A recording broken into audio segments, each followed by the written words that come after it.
الحمدللہ رب العالمین والصلاة والسلام علی سید الانبیاء والمرسلین اما بعد فاعوذ باللہ من الشیطان الرجیم بسم اللہ الرحمن الرحیم۔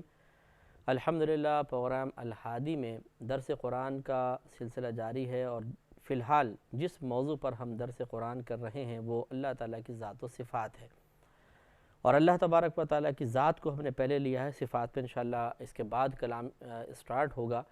اور ذات باری تعالیٰ میں بھی فی الحال جو ہمارا پہلو ہے وہ اللہ تبارک و تعالیٰ کی موجودگی ہے، کہ اللہ تعالیٰ موجود ہے، وہ کائنات کے نظام کو چلا رہا ہے، اور اس کا احساس و شعور بیدار کرنے کے سلسلے میں اگر انسان چاہے تو کائنات میں پھیلے ہوئے بہت سارے دلائل پر ادنی غور و تفکر سے بھی یقین حاصل کر سکتا ہے کہ ایک ذات اس کائنات میں موجود ہے جو اس کائنات کے نظام کو چلا رہی ہے۔ اللہ تعالیٰ کی ذات کے اور بھی بہت سے پہلو ہیں جو انشاءاللہ اس کے بعد پھر ہم لیتے رہیں گے، لیکن فی الحال سب سے پہلا جو امپورٹنٹ ہے کہ ایک خالق کے وجود کو تو مانا جائے، ایک اللہ کے وجود کو تو تسلیم کیا جائے۔ اس کے وجود کو تسلیم کرنے کے سلسلے میں قرآن پاک میں جو جا بجا اللہ تبارک و تعالیٰ نے آیات بیان فرمائی، یقینی سی بات ہے وہ بیکار تو نہیں ہے۔ کیوں اتنا اللہ تعالیٰ نے اہتمام فرمایا، اور ایک سپارے میں نہیں، کسی ایک صورت میں نہیں، مختلف سپاروں میں مختلف صورتوں میں اس پر کلام کیا گیا ہے، اور اتنی کثرت سے آیات نازل کی گئی ہیں کہ انسان اگر ان سب کو جمع کرے تو ایک ضخیم کتاب مرتب ہو سکتی ہے، جس سے ظاہر ہوا کہ اللہ تبارک و تعالیٰ چاہتا ہے کہ یہ سب سے پہلے اس بات کو تسلیم کر لیا جائے کہ ایک ذات اس کائنات میں موجود ہے جس نے اس کائنات کو پیدا کیا ہے، ایک ذات ایسی موجود ہے جو نظام کائنات چلا رہی ہے، تاکہ اس یقین کو حاصل کرنے کے بعد انسان اپنے عقائد درست کر سکے، اپنے اعمال کو بہتر بنا سکے، اور اللہ تبارک و تعالیٰ کی موجودگی کے احساس اور اس کی ہمیشہ دیکھنے کے احساس کی برکت سے گناہوں سے بچتے ہوئے نیک اعمال پہ استقامت حاصل کرتے ہوئے اخروی سعادت حاصل کرنے میں کامیاب ہو جائے۔ ابھی جس آیت کریمہ پر ہم کلام کریں گے وہ سورہ انعام کی آیت نمبر 99 ہے، 99 ہے۔ ارشاد ہوتا ہے کہ وَهُوَ الَّذِي أَنزَلَ مِنَ السَّمَاءِ مَاءً، وہ وہی ذات ہے جس نے نازل کیا آسمان سے پانی کو، فَأَخْرَجْنَا بِهِ نَبَاتَ كُلِّ شَيْءٍ، پھر اس نے اس پانی کے ذریعے ہر شے کے پودے نکالے، ہر چیز کے، ہر طرح کے پودے نکالے۔ فَأَخْرَجْنَا، یہ جمع متکلم کے اللہ نے ضمیر بیان فرمائی، پھر نکالے ہم نے اس پانی کے ذریعے نبات کل شعین، ہر چیز کے پودے، ان ہر طرح کے پودے نکالے، جس میں پھلوں کے بھی ہیں، سبزیوں کے بھی ہیں، دانے گندم غلے کی بھی ہیں۔ فَأَخْرَجْنَا مِنْهُ خَضِرًا، پس نکالا ہم نے اس سے ترکاریوں کو، سبزیوں کو۔ نُخْرِجُ مِنْهَا حَبًّا مُتَرَاكِبًا، پھر ہم نے نکالا اس سے ایسے دانے جو آپس میں مرکب ہیں، ملے ہوئے ہیں، جیسے آپ بھٹا دیکھیے، مکئی جس کو آپ کہتے ہیں، ہم اس کو بھٹا کہتے ہیں یہاں پر، کہ بھٹے کے دانے دیکھیں، ایک بیچ میں ایک لکڑی سی ہے اور بڑی ترتیب کے ساتھ اس میں دانے اگے ہوئے ہیں۔ کیا خوبصورت ہے بھٹے کو، اگر آپ دیکھیں حیرت انگیز اللہ تعالیٰ کی ایجاد ہے۔ ہم تو جا کے بس بھٹا لیا، اس پہ نمک مسالے کے ساتھ لگایا، وہ لیمو ملا اور چٹخارے لے کے کھا لیتے ہیں۔ اس کے زیادہ ہمارا اور کوئی غور و تفکر نہیں ہوتا کہ نفس خوش ہو گیا، پیٹ بھر گیا، زبان کو مزہ حاصل ہو گیا، اور وہ باقی بچا ہوا یوں سائیڈ میں پھینک دیتے ہیں۔ لیکن کاش اس پر یہ غور و تفکر کرتے کہ خود اللہ تعالیٰ فرما رہا ہے نخرج منہا حبا متراکبا، پھر ہم نے ان سب ترکاریوں سے ایسے دانے نکالے جو آپس میں ایک دوسرے سے جڑے ہوئے ہیں۔ ایسی کبھی آپ نے گندم کی بالی دیکھی ہو کہ ایک اس طرح بالی ہوتی ہے، اس کے اندر بہت ساری گندم لگی ہوئی ہے، حیرت انگیز طریقے سے اللہ تعالیٰ پیدا فرماتا ہے۔ اس کے لیے کبھی آپ کو زمینوں پہ جانے کا موقع مل جائے، کسی کی کھیتی کے اندر کھیتوں میں جانے کا موقع مل جائے، وہاں پہ جو سبزیاں اگی ہوئی ہیں یا اس طرح غلہ اگا ہوا ہے اس کو آپ ضرور دیکھیے، اور اس سے اللہ تبارک و تعالیٰ کی عظمت کا یقین پیدا کیجئے، اس کی عظمت کے یقین کو بڑھائیے کہ کیا وہ ذات ہے، کہ ایک عام بے جان سی مٹی بظاہر زمین ہے، لیکن اس سے اللہ تعالیٰ ان چیزوں کو پیدا فرما رہا ہے۔ آپ کو اگر مٹی دے دی جائے اور کہا جائے کہ نکالو اس سے ذرا غذا کسی کے لیے، نکال سکیں گے؟ نہیں، اللہ تبارک و تعالیٰ نکال سکتا ہے۔ وہ اس بے جان مٹی سے ہمارے لیے ایسی بہترین غذا نکالتا ہے جس سے جاندار پل سکتے ہیں، جس سے جاندار کی نشو و نما ہو سکتی ہے۔ پھر ارشاد فرمایا کہ وَمِنَ النَّخْلِ مِن طَلْعِهَا قِنْوَانٌ دَانِيَةٌ، اور ہم نے درخت سے نکالے ایسے گچھے کہ جن کے پھل ایسے شگوفے نکالے جس میں بہت سارے پھل ہیں. یہ آپ نے کبھی دیکھا ہو کھجور کا ایک غلاف سا ہوتا ہے، اس کے اندر کھجور ہوتی ہے، وہ غلاف شگوفہ کہلاتا ہے. اس کے اندر پھر اللہ تعالیٰ نے پھل نکالے ہیں جو بہت سارے ایک دوسرے سے قریب قریب ہیں، ملتے جلتے ہیں. وَجَنَّاتٍ مِّنْ أَعْنَابٍ وَالزَّيْتُونَ وَالرُّمَّانَ، اور ہم نے ان سے باغات پیدا کیے انگوروں کے، زیتون کے اور انار کے. مشتبہاً وغیرہ متشابہ، یہ آپس میں ایک دوسرے سے ملتے جلتے بھی ہیں اور بعض امور میں ایک دوسرے سے ملتے جلتے نہیں ہیں. میرا رہنما کوئی اور ہے. انظروا الی ثمرہ، اے لوگو غور و تفکر کی نظر سے دیکھو ان کے پھلوں کی طرف. اذا اثمر وینعہ، کہ جب یہ پھل لاتے ہیں اور ان کا پھل پک جاتا ہے. ان فی ذالکم لآیات لقوم یؤمنون، بے شک اس میں ضرور نشانیاں ہیں ایسی قوم کے لیے جو ایمان رکھتی ہے، ایمان والوں کے لیے نشانیاں ہیں. تو نشانیاں قائم کرنے والی ذات اللہ تعالیٰ کی ہے. نشانیاں یہ بیان ہوئیں، کس کے لیے بیان ہوئی؟ ہمارے لیے. تو ہمیں چاہیے تھا کہ نشانیوں کو دیکھتے، ان پہ غور و تفکر کرتے، اور جو ان نشانیوں کے قائم کرنے سے اللہ تبارک و تعالیٰ کا مقصود ہے اس مقصد کو حاصل کرتے. لیکن ہماری بے مروتی دیکھ لیجئے اور ہماری نادانی دیکھیے کہ ہم دنیا میں غور و تفکر کے لیے تیار ہیں، دنیا کی پریشانیوں پہ سوچنے کے لیے تیار ہیں، دنیا کے رنگینیوں پہ غور و تفکر کرنے کے لیے تیار ہیں، لیکن ایسی نشانیوں کو دیکھنے کے لیے اور ان پہ غور و تفکر کے لیے تیار نہیں ہیں کہ جو ہمیں اللہ کے قریب کرنے والی ہیں.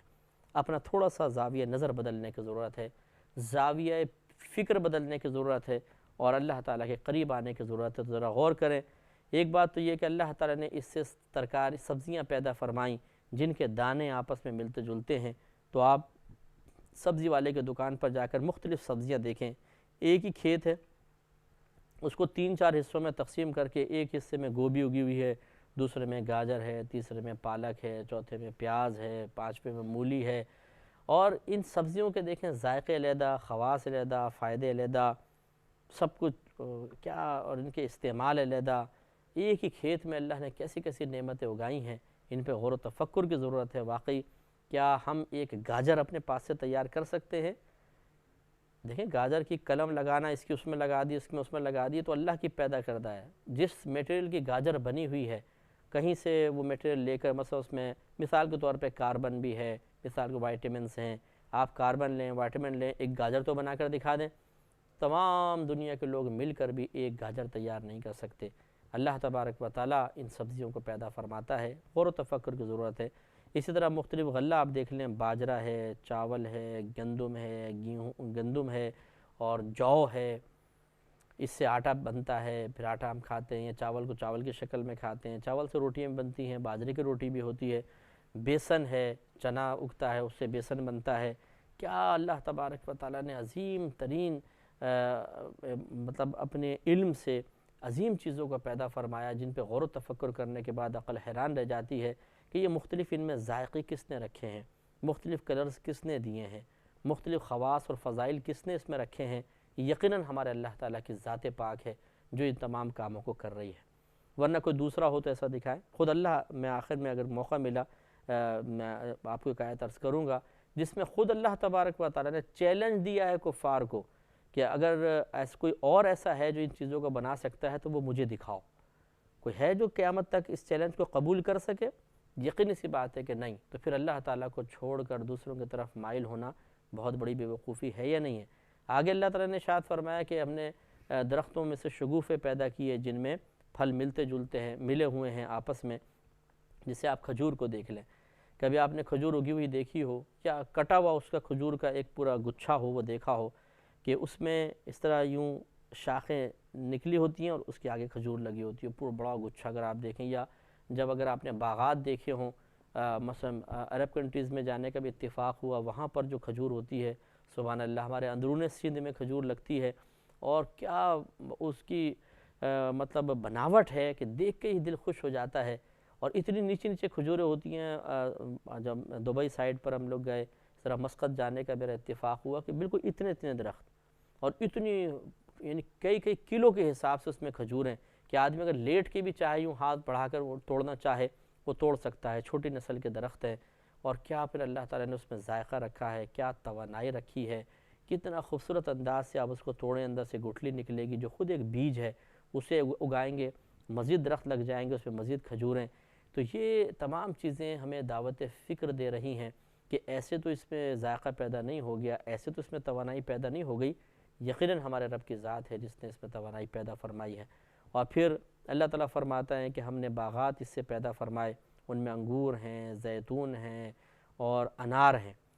یہ کچھ تو ایک دوسرے سے مشابہ ہیں اس اعتبار سے کہ بعض رنگت کے اعتبار سے ایک دوسرے سے ملتے جلتے ہیں، بعض مٹھاس میں یا کھٹاس میں ایک دوسرے سے مشابہ ہیں، اور یہ غیر متشابہ بھی ہیں.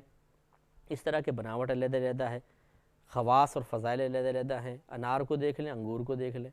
لیکن اب آپ ان پھلوں پر بھی ذرا غور و تفکر کریں. اللہ تعالیٰ فرماتا ہے انظروا الی ثمرہ، تم ان کے پھلوں کی طرف غور و تفکر کی نظر سے دیکھو. اذا اثمر وینعہ، کہ جب یہ پھل نکلتا ہے اور جب یہ پک جاتا ہے. سبحان اللہ، کیا دعوت فکر دی جا رہی ہے. ہم انگور اٹھاتے ہیں، منہ میں رکھا اور بڑا مزیدار انگور ہے، بڑا میٹھا ہے. انار کھا لیا اور تھوڑا کھٹے ہیں، تھوڑا میٹھے ہیں، بس ہمارا یہیں تک ہماری سوچ اور فکر ہوتی ہے. کھٹا ہے، میٹھا ہے، ذائقے والا ہے، نفس کو پسند آیا نہیں آیا، اس کے بعد بس ختم. لیکن یہ ایک مسلمان کی شان نہیں ہے، ایک مومن کی شان نہیں ہے، کیونکہ شان مومن یہ ہے ان فی ذالکم لآیات لقوم یؤمنون، بے شک اس میں ضرور وہ نشانیاں ہیں جو ایسی قوم کے لیے ہیں جو ایمان رکھتی ہے. میرا رہنما کوئی اور ہے. ایمان والا جو کامل ایمان والا ہے وہ کائنات میں موجود چیز کو بغیر تفکر کی نگاہ سے نہیں دیکھے گا.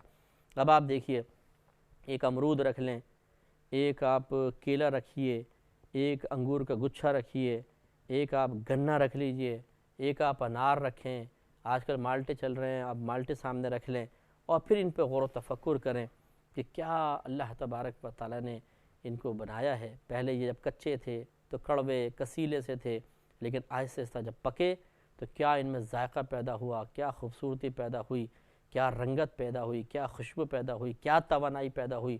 کس نے یہ توانائی پیدا کی، کس نے رنگت پیدا کی، کس نے خوشبو پیدا کی؟ وہی مٹی ہے.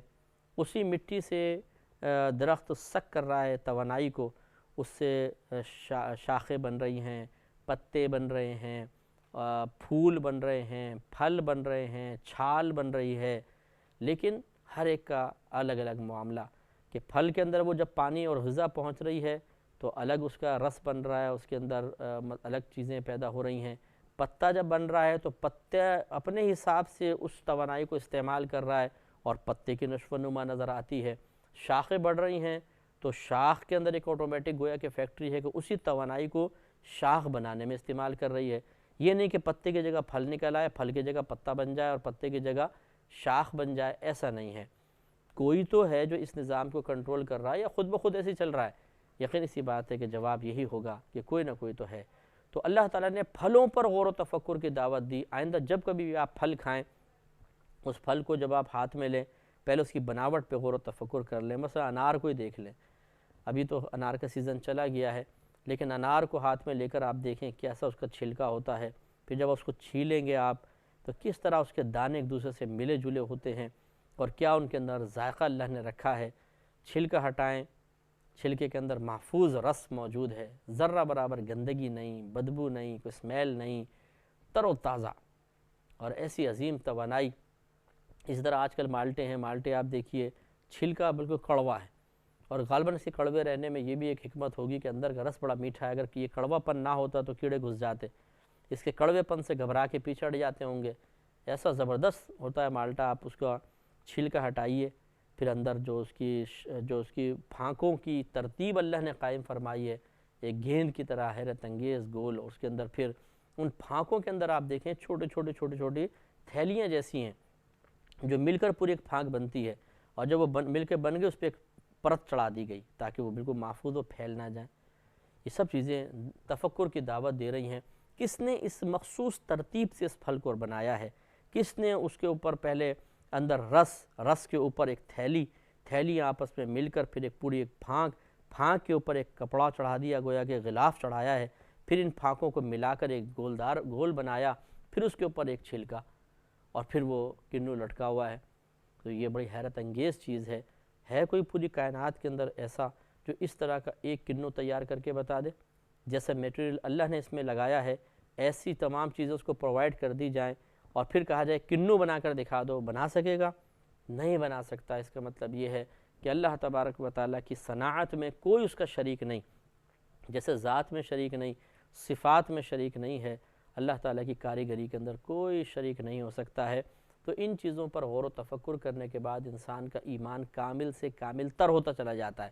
جیسے کہ میں نے آپ کو بتایا کہ مسلمان اگر ان آیات پر غور و تفکر کرے گا تو اس کا ایمان اتنا مضبوط ہو جائے گا، اور وہ اللہ کا اور مزید شکر ادا کرے گا کہ اللہ تیرا بڑا کرم ہے کہ تو نے اپنی معرفت عطا فرمائی اور مجھے اپنے آپ کو معبود سمجھنے والا پیدا کیا۔ اگر میں تجھے معبود نہ سمجھتا شاید کسی اور کو اپنا معبود بنا لیتا۔ اللہ تیرا بڑا شکر ہے کہ تو ہی معبود ہونے کے لائق تھا اور تو نے مجھے اس قابل بنایا کہ میں تجھے تسلیم کر رہا ہوں۔ تو یہ بڑی سعادت کی بات ہوگی۔ اسی طریقے سے جو اسلام سے دور کوئی شخص ہے وہ بھی اگر غور و تفکر کرے تو یا تو اس کو چیلنج دیا جائے، وہ اپنے لیے چیلنج کو قبول کر لے کہ وہ کوئی اور ایسی ذات بتا دے کہ جس نے یہ پوری کائنات کا نظام بنایا، کائنات کے نظام کو چلا رہی ہے۔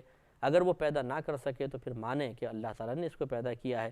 جب مان لے تو پھر اس کو بھی تسلیم کر لے کہ اس رب کا کہنا ماننا چاہیے، وہ جو کہہ رہا ہے بس وہ مانے پھر۔ اور وہ یہ کہہ رہا ہے کہ کسی اللہ کے علاوہ کسی اور کی عبادت مت کرو، اللہ تعالیٰ کے آخری رسول کو اور دیگر رسولوں کو تسلیم کرو، آسمانی کتاب خصوصاً قرآن عظیم پر ایمان لے کر آؤ، باقی ساری آسمانی کتابوں پر ایمان لاؤ، خصوصاً اللہ تعالیٰ کی اس آخری کتاب قرآن عظیم پر ایمان لاؤ، اور اس میں جو عقیدے اللہ نے بیان کیے ان عقائد کو مان لو، بس کامیاب ہو جائے گا انسان اور آخرت اس کی بہتر بن جائے گی۔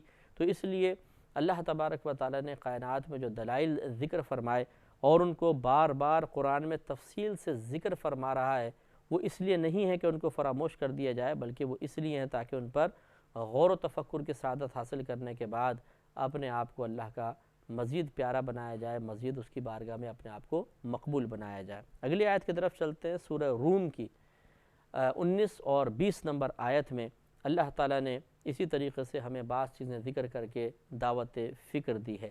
ارشاد ہوتا ہے کہ یخرج الحی من المیت و یخرج المیت من الحی۔ یہ پہلے بھی آیت کا اس طرح کا مضمون گزر چکا ہے کہ وہ زندہ کرتا ہے، وہ نکالتا ہے زندہ سے مردہ کو، اور وہ نکالتا ہے مردہ سے زندہ کو۔ جیسے کہ نکالتا ہے زندہ سے مردہ کو، جیسے مرغی انڈا دیتی ہے، انڈا بے جان مرغی جاندار، اور وہ نکالتا ہے مردہ کو زندہ سے، جیسے انڈے سے بچہ پیدا ہوتا ہے، چوزہ، زندہ چوزہ پیدا ہو جاتا ہے۔ تو یہ کیوں بیان ہو رہا ہے؟ یہ اسی لیے کہ آپ غور کریں، تفکر کریں کس طریقے سے انڈا پیدا ہوا مادہ کے اندر، پھر وہ انڈا اللہ نے اس کو نکالا ہے، اور پھر اگر اس کو سہتی ہے وہ تو اس سے بچہ پیدا ہوتا ہے، بچہ کتنے ٹیکنیک کے ساتھ اندر پیدا ہوتا ہے، پھر باہر نکلتا ہے جیتا جاگتا ہے بچہ۔ تو کیا یہ چیزیں ہمیں تفکر کی دعوت نہیں دے رہی؟ ضرور دعوت دے رہی ہیں، بس فکر کرنے کی ضرورت ہے۔ اللہ تعالیٰ سے دعا ہے کہ رب کریم ہم نے جو کچھ سنا اس کو سمجھنے، اس پہ عمل پیرا ہونے کی، دوسروں تک پہنچانے کی توفیق عطا فرمائے۔ آمین۔ وآخر دعوانا